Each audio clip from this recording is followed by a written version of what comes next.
നമ്മുടെ മക്കൾ സുരക്ഷിതരാണ്. പൂർണ്ണമായിട്ടും നമുക്ക് സുരക്ഷിതരാണെന്ന് ഒരിക്കലും പറയാൻ സാധിക്കില്ല. അപ്പോൾ നമുക്ക് കോട്ടയം ജില്ലയിലെ കിളിരൂർ എന്ന സ്ഥലത്ത് നടന്ന ആ സംഭവത്തെക്കുറിച്ച് ഓർക്കാം. കിളിരൂർ എന്ന് കേൾക്കുമ്പോൾ നമ്മളിൽ പലർക്കും ഓർമ്മ വന്നിട്ടുണ്ടാകും അല്ലേ? അതെ, വെറും 15 വയസ്സ് മാത്രം പ്രായമായ ഒരു പെൺകുട്ടി. അവളെ കാണാൻ വളരെ സുന്ദരിയും അതുപോലെ തന്നെ ഡാൻസ് പോലുള്ള കലാപരിപാടികളിലൊക്കെ വളരെ ആക്റ്റീവായിട്ടുള്ള ഒരു പെൺകുട്ടിയായിരുന്നു കേട്ടോ. അതുകൊണ്ട് തന്നെ സ്കൂളിന് പുറത്തുള്ള പരിപാടികളിലൊക്കെ ഈ പെൺകുട്ടി പങ്കെടുപ്പിച്ചിട്ടുണ്ടായിരുന്നു. അങ്ങനെയാണ് ഈ പെൺകുട്ടിയുടെ ഫോട്ടോയൊക്കെ പത്രങ്ങളിലൊക്കെ വരുന്നത്. അങ്ങനെ ചിലപ്പോൾ ആ സമയത്തായിരിക്കും ചില കാബാലികൻ്റെ കണ്ണുകളൊക്കെ ഈ പെൺകുട്ടിയിലേക്ക് പതിച്ചിട്ടുണ്ടാവുക. അങ്ങനെയാണ് ലത എസ് നായർ എന്ന് പറഞ്ഞ സ്ത്രീ ഈ പെൺകുട്ടിയുടെ ബന്ധുവായ ഓമന എന്ന സ്ത്രീയെ സമീപിക്കുന്നത്. ഈ പെൺകുട്ടിക്ക് സിനിമയിൽ അവർ ഓഫറൊക്കെ വാഗ്ദാനം ചെയ്യുവാണ്. 10-30 വർഷങ്ങൾക്ക് മുമ്പ് സിനിമയിലൊക്കെ അവസരം കിട്ടുക എന്ന് പറഞ്ഞാൽ അത് വലിയൊരു സംഭവമാണ്. അങ്ങനെ ഈ പെൺകുട്ടിയുടെ ബന്ധു ഈ പെൺകുട്ടിയുടെ വീട്ടിലെത്തി കാര്യങ്ങളൊക്കെ അവതരിപ്പിക്കുന്നുണ്ട് കേട്ടോ. അങ്ങനെ ഈ പെൺകുട്ടിക്കും അതിൽ താല്പര്യമുണ്ട്. അപ്പോൾ പെൺകുട്ടിയുടെ വീട്ടുകാർ നോക്കുമ്പോൾ അവൾക്ക് താല്പര്യമുള്ള കാര്യമാണ്, അവൾക്ക് പഠനത്തേക്കാൾ ഏറ്റവും ഇഷ്ടം ഡാൻസൊക്കെയാണ്. അപ്പോൾ അവരും സമ്മതിച്ച് ഈ പെൺകുട്ടീനെ ഇവരുടെ ബന്ധുവായ ഓമന എന്ന സ്ത്രീയെ വിശ്വസിച്ച് ഏൽപ്പിക്കുകയാണ് കേട്ടോ. അങ്ങനെ ഇവരും ഈ ഓമന എന്ന സ്ത്രീയും ഈ പെൺകുട്ടിയും ഈ ലത എസ് നായരും കൂടെ ഈ കുട്ടീനെയും കൊണ്ട് പോവുകയാണ്.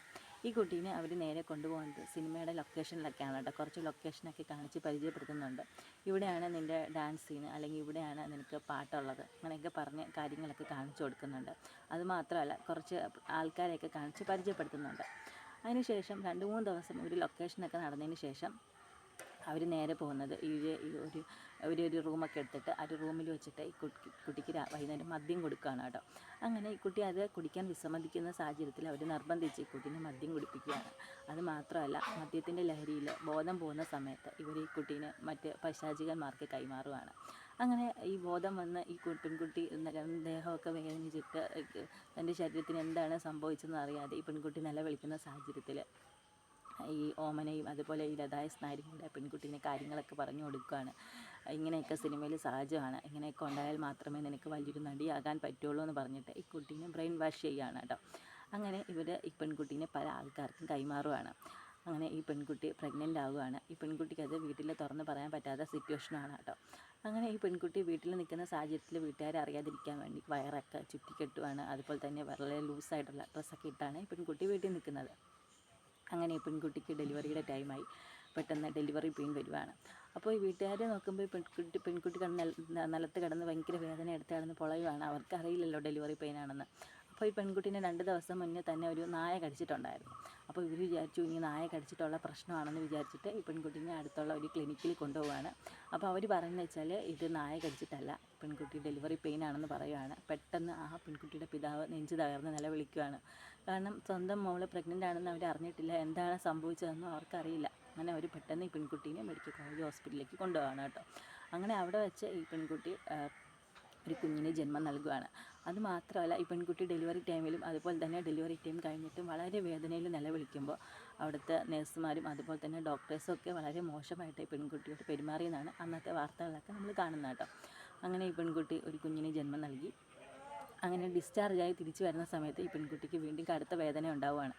അങ്ങനെ പെട്ടെന്ന് ബോധരഹിതയാകുന്ന സാഹചര്യത്തിൽ അവർ അടുത്തുള്ളൊരു ഹോസ്പിറ്റലിൽ കൊണ്ടുപോകുന്നുണ്ട്. അപ്പോൾ അവർ നോക്കിയിട്ട് പറഞ്ഞു വെച്ചാൽ ഈ പെൺകുട്ടിയുടെ കുടലിന് ഒരു ക്ഷതം സംഭവിച്ചിട്ടുണ്ട്. അതായത് കുടൽ 2ആയിട്ട് മുറിഞ്ഞു പോയിട്ട് ആ മുറിഞ്ഞ ഭാഗം ഇൻഫെക്ഷനായിട്ട് ബ്ലഡുമായിട്ട് കലർന്നിട്ടുണ്ടെന്ന് പറയുവാണ് കേട്ടോ. അപ്പോൾ അവർ പറഞ്ഞു വെച്ചാൽ ഇനിയിപ്പോൾ ഇത് ഓപ്പറേറ്റ് ചെയ്യണമെങ്കിൽ നിങ്ങൾ വലിയ ഹോസ്പിറ്റലിൽ കൊണ്ടുപോകണം, അതായത് മെഡിക്കൽ കോളേജിലും എല്ലാം കൊണ്ടുപോകണമെന്ന് അവർ പറയുവാണ്. അങ്ങനെ അവർ തിരിച്ച് വണ്ടിയിൽ കയറിയിട്ട് വേറൊരു പ്രൈവറ്റ് ഹോസ്പിറ്റലിൽ കൊണ്ടുപോവാണ്. കാരണം കുട്ടിക്ക് ഒട്ടും വയ്യാത്ത സിറ്റുവേഷനാണല്ലോ. അങ്ങനെ അവിടെ കൊണ്ടുപോയിട്ട് ആ കുടൽ അവർ സർജറി ചെയ്യുകയാണ്. അതായത് ഇൻഫെക്ഷനായ ഭാഗം മുറിച്ച് അവർ കൂട്ടിച്ചേർക്കുകയാണ്. പക്ഷേ അത് 1 മാസം കഴിഞ്ഞിട്ട് വീണ്ടും ആ കുടൽ പിന്നെ ഇൻഫെക്ഷൻ ആവണം കേട്ടോ. അങ്ങനെ ഏകദേശം 3 പ്രാവശ്യത്തോളം ആ കുട്ടിക്ക് സർജറി ചെയ്യേണ്ടി വന്നു. അപ്പോഴേക്കും ഇത് വാർത്തകളിലൊക്കെ ഭയങ്കരമായിട്ടുള്ള ചർച്ചാ വിഷയമായി.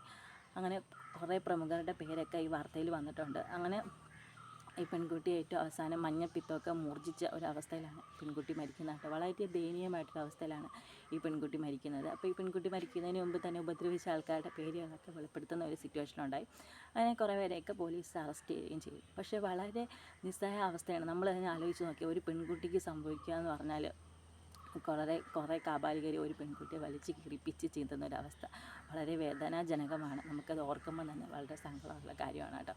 അപ്പോൾ നമുക്കൊരു വിഷമത്തോടെ അല്ലാതെ ആ പെൺകുട്ടിയെക്കുറിച്ച് ഓർക്കാൻ ഇപ്പോഴും സാധിക്കില്ല. വളരെ സങ്കടമുള്ളൊരു കാര്യമാണ് നമ്മൾ വിശ്വസിച്ചൊരു പെൺകുട്ടിനെ ഏൽപ്പിച്ചു. കാരണം ഒരുപക്ഷെ മാതാപിതാക്കൾ കുറച്ചുകൂടെ കോൺടാക്ട് ചെയ്തെങ്കിൽ കൂടി ചിലപ്പോൾ ആ കുട്ടീനെ രക്ഷിക്കാൻ സാധിക്കുമായിരുന്നു. അപ്പോൾ അന്നത്തെ സാഹചര്യം സിറ്റുവേഷൻ നമുക്കറിയില്ലല്ലോ.